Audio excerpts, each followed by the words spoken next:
ready to go? Woo! Okay, I have a question. Does anybody here work from home?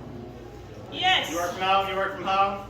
I've worked from home for about 18 months now, full time. I have not gone into an office, and it is really messing me up.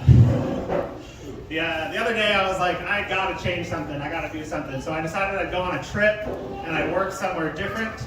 And so, I got my things and I traveled to the kitchen. That was my big business trip. And the sad part is, it worked.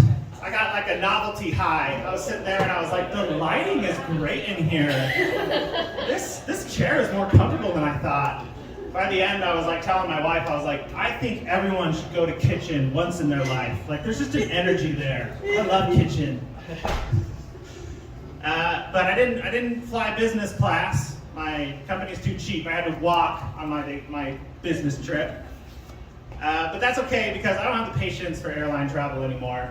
The problem is, let me tell you what my commute is. My commute at the end of the day when I'm working is I close my laptop, I turn about 3 degrees in my office chair, I look at the other screen, and I turn on my PlayStation. That's my commute home from work. About 1 second and 3-degree turn. And when that's your commute, you don't have patience for anything anymore.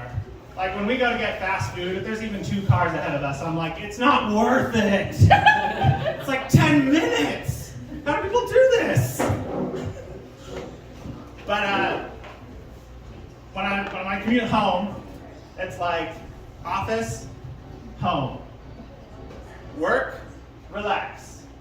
Emails, murder people. A lot of video games are just murdering people, and it's very fun. But working from home constantly and sitting in my chair pretty much all day, every day, made my back hurt a lot, and I realized I need to start exercising. So I started running, and when I go running, I always have headphones on, even if I'm not listening to anything, because I don't want to make people nervous.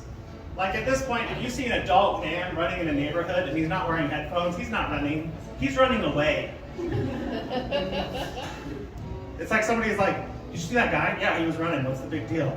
He wasn't wearing headphones. He wasn't wearing headphones? Is he a criminal? So I don't want to make people nervous like that, and I also, don't want the cops calling me, so I always wear my headphones, no matter what. But working from home has its benefits. I see my kids a lot more than I would otherwise, and I get to see things that I wouldn't see otherwise. And the other day, I saw something truly beautiful. I learned that my son is a prodigy at mansplaining. I didn't hear the beginning of the conversation, but I walked in, my wife is sitting across from my son, and he's saying, "No, Mom, that's what it's called when there's a baby in your belly. It's called pregnant." And I was just so amazed. Like, a man explaining pregnancy to a woman is already top tier mansplaining, like 10 out of 10, no notes. But explaining pregnancy to the woman who birthed you, like that's poetry. Like Shakespeare's out there somewhere taking notes. Like if every country sent its biggest jerk to an international mansplaining conference and you gave them a week to brainstorm, I don't know if they could come up with a more pure mansplanation than a son explaining pregnancy to his own mother. But there's hope for my son because he recovered beautifully. So my wife, very calm, she was like, "Yes, I know more about pregnancy than anyone in this house." And then my son looked at her, and I could see it kind of dawned on him. He realized he had lost this one. So he changed tactics. He switched and he put a big smile on and he said, "Tell me about it." All right, thank you to Social.